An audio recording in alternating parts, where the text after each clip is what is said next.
Hello, everyone. I'm Angela Berg from Mercer. I lead Mercer's global diversity, equity, and inclusion consulting practice. And I'm joined here today by Josh Bellis from PTC. And our topic is how can companies drive diversity, equity, and inclusion? What are the foundational actions and what are some of the roadblocks and how do you overcome them? Before we get started with our questions, Josh, do you want to take a minute to introduce yourself? Sure. So excited to be here. Spent the better part of 15 or 20 years working in DEI in the talent space. So really excited to share a little bit of how I've overcome some of the challenges. Great. Well, why don't we get started then? So Mercer's been doing global equity research around diversity, equity, and inclusion since about 2014. And one of the really interesting trends that we've seen, especially recently, is just the surge of pressure coming from a lot of different internal and external stakeholders to really make progress around DEI. And organizations are certainly ramping up their efforts to do that. We see that the DEI is becoming part of the ESG agenda. And if we think about the actions that have come around the E and the G there, we know that, we can expect a lot more around the social piece as well, which is where DEI sits.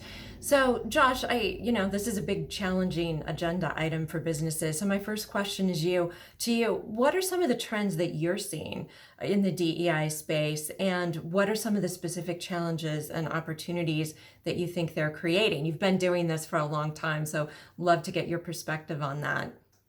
Everything's tossed on its head. I think it's some of the same challenges that we're seeing in the talent and recruiting space is some of the same things that for DEI. So, the pandemic has brought on this entire, remote work question, which is really opening a huge opportunity for diversity. Because if you're a company that's not in a major city, or maybe you are, but the talent pool is really tapped there, it's a real huge opportunity.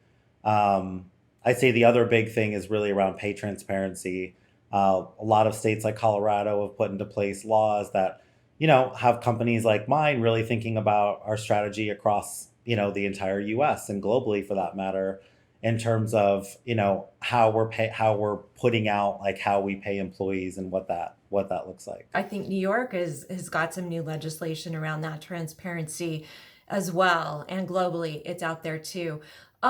You mentioned the word strategy. One of the interesting data points I can share from our research is that vast majority of companies that we survey are committed to doing something about DEI, but only 42% of them actually have a strategy, which is kind of interesting say-do gap. My question to you is, based on the macro changes that you've just described, what is your strategy at PTC? What kind of things are you doing? Maybe some things that you're doing differently now than maybe you weren't before. The strategy is really thinking through how can we use technology? How can we use different tools to, number one, educate the business? I think a lot of this starts with the education component. I think some people move straight to execution, and you really miss out on getting that buy-in from the business units and from, bringing together all of these different teams in order to drive something forward. So, we've really taken that technology approach and going and doing the step by step conversations to kind of understand where we are as an organization culturally and how we can then build a process. So we are now, looking at it from that perspective and building. We've now built processes with, Eightfold, for instance, with our applicant tracking system, with our other systems to put safeguards in place so that we can actually measure the progress that we're making toward our end goal. So I do think it's, for us, we started out with that big conversation first, and then we've kind of taken away from that bits and pieces that we could build into something that we're now rolling out and measuring on an ongoing basis. You use the word conversation and it's so critical. And in the work that we do with so many companies globally, that kind of change management, socialization, stakeholder engagement piece is really critical, and we do know that it's often missing.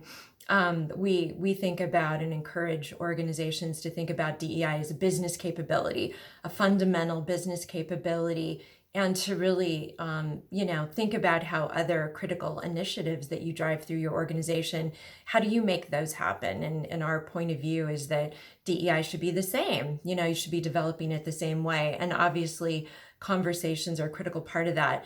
Josh, I'd love to hear, what did those conversations look like at PTC? How did you manage those? What kinds of lessons learned from it? I think this is an area where there's a lot of opportunity for companies to accelerate their DEI agenda if they did that change management piece with a little bit more intention. So, would love to get your insights on that.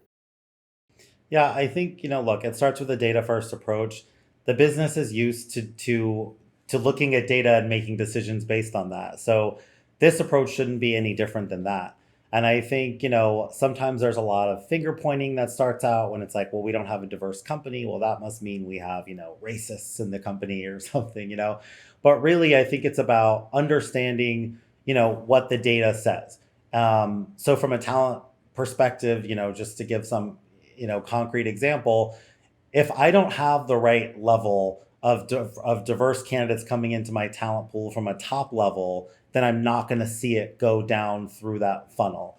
So part of that is just exposing the data to the company and saying, hey, here's where we are. We don't have enough top of funnel activity. Or maybe we do have enough top of funnel activity, but we have a drop off somewhere in our process. Then you can start asking questions. So I think, the conversation starts with the data because it's something that people can't argue. It's not an opinion, this is what's actually happening. And then we can try to have a constructive conversation around that and how we take steps from there.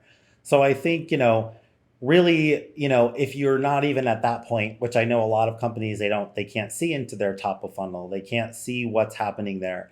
But I do think it's still a conversation around how are we attracting candidates? What kinds of questions, what kind of requirements do we have on our roles? And do we really need those? Because I think a lot of times it's like the bachelor's degree, it's on the boilerplate, it's like, okay, well, we're a company that hires people that have a 4-year degree. And I think, if that's a thing that you could also do is take a step back and say, well, is that really a requirement? Is that something that's really necessary? Because that is something that is keeping us from moving the agenda forward, because maybe the skills for this role don't really actually require that. And there's all these non-traditional pools of talent that are very diverse, that may be able to solve the same problems that you're looking for in a job where you've just happened to copy and paste that onto the job description. Yeah, it's such a great point. I've worked with one client who talked about how when they started really thinking about more diversity in their talent acquisition space, they would take their job descriptions that had kind of accumulated over the years and pass them around the table of the core team and say, let's not add to it because there'd been a lot of adding, but cross out anything that we don't really think is core and essential to that job. And when they got done, they realized that they were recruiting for a lot of things that weren't even relevant to the job, and that once they started to implement this process with rigor, they started to get more diverse talent pools, and they started to increase their diversity hiring. So absolutely what you just described is a great activity. And, going back to the evidence piece, I mean, what you said about using it to start the conversation is exactly, the position that we have, is that I see globally so many organizations who are really truly committed to making progress on diversity, equity, and inclusion. And they kind of start with a big batch of actions. And if they got their own evidence, which some of that's pretty foundational to start to gather evidence around workforce outcomes, policies, processes, programs, employee experience, culture, some of it's pretty low hanging fruit to get, really helps them hone in on the actions that are going to make a difference. They may have been kind of solving or working towards something that's not even their issue. It may have seemed like it was what they should be working on. But when they look at the evidence, they discover their gaps and opportunities are somewhere else. And companies have limited resources to make change. And so I think being able to hone in on what's really the opportunity for your organization is critical. And obviously that's where data comes in. And so shifting to that and kind of thinking about technology. Do you want to share a little bit with us about the role that that's played? Because obviously that's a huge enabler. I can tell you again from our research that it's something that companies haven't embraced yet as it relates to DEI, and there's many, opportunities out there. So can you tell us a little bit about what your journeys look like? Yeah, I think, again, it goes back to if you are trying to create an HR, organization of the future and you're really thinking about how to really embed diversity, you've got to speak the same language that the business uses. And so I always joke with people, if your recruiting process includes print, sign, and scan, then you're going to really struggle to get the level of talent that you need. I think, look, what's most important is building a foundational process. There's so many different technologies out there that can drive you forward. But if you don't have a good process in place and you don't have a culture that is ready to accept that, it's going to be really hard. For us, we needed something that was going to be a total talent solution. So kind of take your pick of the applicant tracking system that does the compliance aspects that we have to have, but what kind of tool could help us move the needle?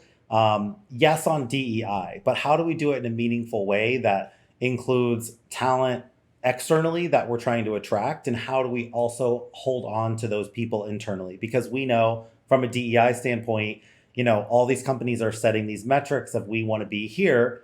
But if you are constantly losing people out the back door, then all the attraction in the world isn't going to get you to that number. So, we selected Eightfold as our solution for that because as new roles are coming up, we can see, hey, this person's a current employee. This could be a jump up for them, or this could be a new role or a new challenge for them, and that is really the key to holding on to this talent. And it's really helping us move the needle in that direction. So I think, there's not a lot of tools like this out there, frankly. This is a newer concept. And so, of course, anything that's new, a lot of people are very risk averse to. They're very nervous about it.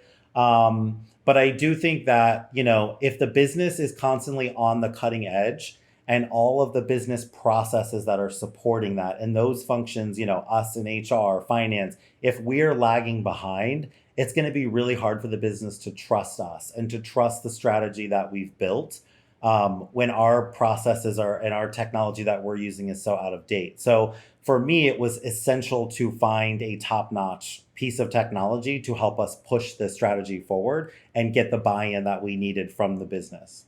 The business is such a critical stakeholder in this. You can't make progress on DEI without the business being completely activated and, in fact, leading the journey, really, because that's where, these kinds of day-to-day decisions are made. And it's, the point that you make around, being able to look at data, internally, what's going on with employees internally is so critical. And working with many executive teams, one of the interesting things that I always hear is that they're just focused on, bringing people in the door to increase diversity and not as much focus, unfortunately, on promoting, developing, and retaining that talent. And we know from, all the data analytics that we do that it's a three-part equation for sustainable diversity. It's hiring, promotion, and retention, and that you really need to be able to activate on all three to make a difference. And so clearly having greater insights into data can help do that. You mentioned doing something new, change is always difficult. Let's talk about that as it relates to DEI and technology, because, there's been a lot in the press around AI and DEI and, really questioning, is there underlying bias? So we've got AI, people may have kind of hazy understanding of what that really means. And somebody created the AI, the underlying algorithms, is there bias and things like that. So was that something that you, you took a multi-stakeholder approach to implementing the solution, had conversations with the business. Were there challenges there? And if so, how did you address that? Or how did you ensure that this was going to be a bias mitigated solution for you? Sure, yeah. I think, I mean, well, number one, absolutely. I think I won't always say that, the more the merrier, but I think when you're putting something like this in place, it is really important to know that, your frequent hiring managers, people that hire a lot of people, that they're involved, your IT, your finance, your legal, all of that. But I think there was another layer here of, the controversial aspect, like you said, of AI. And look, I've been following this technology in HR for quite a while. And I myself have been very skeptical and have chosen not to move forward with certain solution because I felt like it was a little bit too much of a black box and I wasn't really sure what was being measured, right? And I think what made me comfortable with this, is that this is skill based, this is based on what your background is, where you've worked. If you have worked in a restaurant, for instance, there are skills that Eightfold is looking at there that do apply to the professional world, for instance. So I think, that's where I really thought this was something unique compared to maybe some of the other, video interviewing tools and things like that. This was really looking at concrete data points based on a person's background, based on their experiences, and doesn't take into consideration any statistical information about your background or personally identifiable ethnicity, race, gender, any of those things. But it is measuring those things constantly, and so we can see that the system is not biasing toward those things. It's not pulling us toward those things. Um, so yeah, I think it is a very important part of the discovery process of finding any kind of tool that you want to put in place because ultimately the company is responsible for the hiring practices and you can't just point at the technology. So I do understand the hesitation there, but there's a lot of questions that were asked, especially around this, around Eightfold in particular. But I think any AI technology, any new technology you're putting in place, it is really important to ask those questions and to get the answers and not be distracted by, oh, look, there's the flashy newest thing and just buy it because of that. Because, like I said, I think we are responsible as the humans behind driving the AI for the decisions that are made. And so for me, it was a hugely important piece of going with Eightfold was that comfort level behind the AI and knowing that it was not going to be bringing more bias into a process that is already very human and people are like, well, I've been interviewing for 20 years and they don't realize even some of the things that go into the decision making that they have.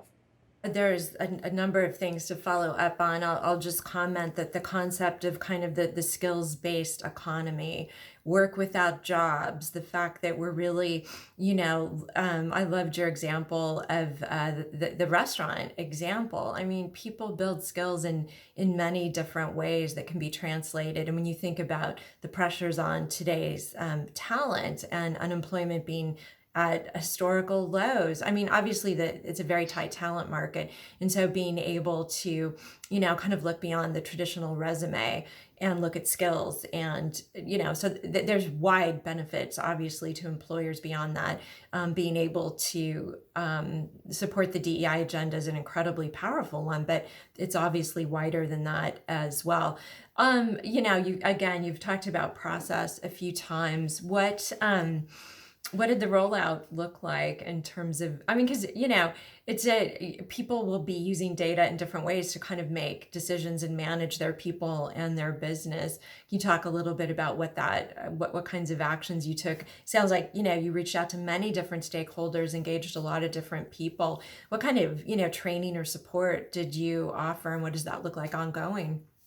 I mean, look, the nice thing is that, a lot of tools are not that intuitive. This one happens to be an intuitive solution that we went with. But really, this was about number one, just telling people this is coming, and it's more than feature selling, right? I mean, yes, right? I wanted something that was going to help me cut down time on interview scheduling. I wanted something that was going to help me with sourcing and keeping in contact with people that have applied to jobs that maybe just weren't a fit, or maybe they were a good fit, but we just had so many applicants.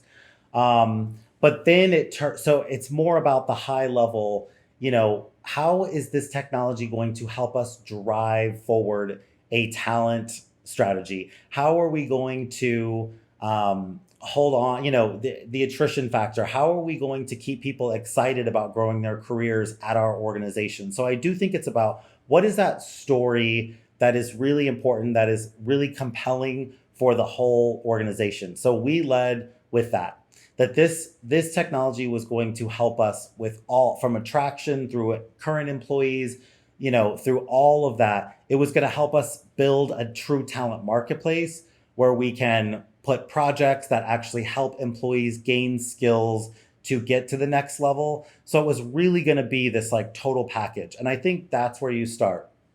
Then, of course, you look at all the different audiences that you have. For us, yes, we went to finance. We talked to finance about what the selling points for them were, for the business, for other HR business partners, for other people, and just really explain to them how this tool was going to impact them specifically. And I think, it is important to do that global story, but then I think it's important to bring it down to that individual level of, hey, HR business partner, this is going to help you host conversations about succession planning and actually have data points behind you. Hey, DEI, you're going to have access to a diversity dashboard that is going to show you where the talent is coming in from and where they're getting hired to. And so I think it is important to not skip that part of all of those conversations and how it's going to better each part of the organization and each one of the major stakeholders. You've used the word story several times. I actually think when you think about broader DEI strategy, whether, if it's an application of technology like Eightfold, or whether, an overhaul of a process, a new program being introduced. I mean, honestly, kind of looking at the change management spectrum, I think companies that have probably made more progress have done a better job telling their story, and where roadblocks and slowdowns, pitfalls on the journey comes for organizations who haven't tried to put it into that story. And especially as it relates, and Josh, I mean, I'm sure you've seen this many times over the course of your career in DEI, and that is that, I mean, there can be resistance. There can be absolute resistance. I mean, there's resistance to a lot of business processes, but as it relates to DEI, it can become very politicized, very personal, and that criticality of being able to tell the story well, how it benefits the business, the organization, how everyone has a part in it, is really valuable. And something like the addition of technology, you've just highlighted why it's really super important there too. Very, very important. So you're on your way with it. It sounds like you have some expected outcomes of it.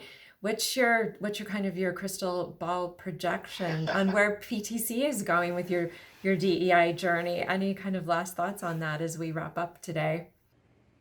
Yeah, I think, look, I explain the AI as kind of it's a newborn baby, right? It's learning it's learning the actions that we're taking. It's learning who we hire. So yes, we go in and we use the calibration tools and we tell it what we're looking for, but over time, it's going to continue getting better.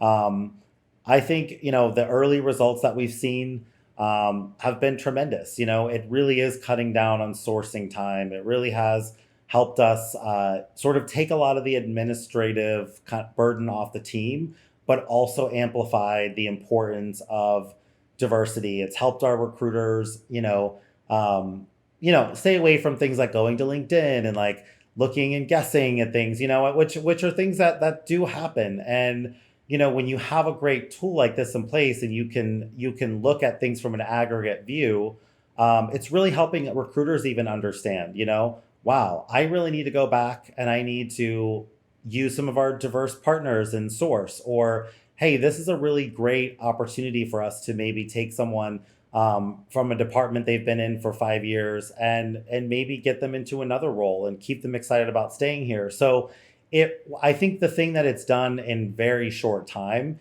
is open the conversation, and it's really starting to change manager behavior because, managers they get very possessive of their teams and their either top performers. But now a recruiter can see the second we put a roll up who is qualified internally, and we flip that on its head. So now the recruiter is just reaching out saying, hey, are you looking for a new challenge in the company? So I think it's really, managers are getting excited about it, because it's helping them have these conversations. And, I think that's what I'm most excited about so far. And then, once we get a year or two down the journey here, I think we're going to see some really huge effects across our whole global population in terms of how we've been able to maintain relationship with people, who maybe applied to job A, and then a year later we ended up hiring them for something completely different. And if we didn't have this tool in place, we probably wouldn't have been able to do that. So I'm really kind of looking forward to getting down the road and actually seeing, even unintended effects of having this capability. Yeah, unintended benefits of having it. And, I'll just, as a final thought, just comment. You gave the example of reaching out to someone who's been in a role for 5 years. Based on the data that we see, organizations that we work with, there's a lot of hidden talent. One of my clients used the word veiled talent, and that, for whatever reason, they haven't, been identified for other opportunities in organizations, but they really do have a lot of tremendous potential. And to be able to identify those skills, uncover opportunities for them, keep their career growth really vibrant is as it relates to diversity, equity, and inclusion agenda. Again, really important as bringing in that external talent as well. So I'm really glad you touched on that today, Josh, because it's a theme that we use with our clients all the time. So Just to add to that a little bit, because I do think it's, there's a lot of systematic, processes and things in place where, a lot of employees from some of these backgrounds that are not as prevalent in the workplace, this tool is helping guide them through that process. And I think, not all managers are the best at hosting these conversations, right? But it is putting it back in the hands of the employee to go in and say, yes, I have this skill, or here's where I'm hoping to go. And, they may not know how to start that conversation with their manager. So to me, that's what's so important on the DEI piece of this, is it's really leveling the playing field and opening the opportunity, because it's telling everybody, hey, come in and tell us like what kind of career you're interested. Tell us, what skills or maybe things that you didn't put on your resume before. And then it's now opening it up, because now it's a two-way conversation. And I think a lot of employees are really uncomfortable being the one to kind of raise their hand because they're afraid that their boss may not like that. So now it's like, well, we may reach out to you with an opportunity, and you also have the opportunity to tell us what you're interested in. So I just want to underscore the importance of how that's helping internally to drive those conversations. And that's what we're seeing really early on with this, is that it's working. that's amazing. I mean, you just, think about the fact that so much internal mobility is driven by your personal network, who you know, and, kind of their sponsorship of you and helping you. And the fact that, there's many demographics in the workplace who studies have shown don't have the same kind of robust networks as others. So there is an inequity, a disparity there. If you can use technology to close that gap, remove that barrier, provide that experience, really, what a tremendous advantage. I mean, a huge advantage in management of talent. And well, we look forward to checking back in with you maybe in a year to see how the journey's going. Sounds good.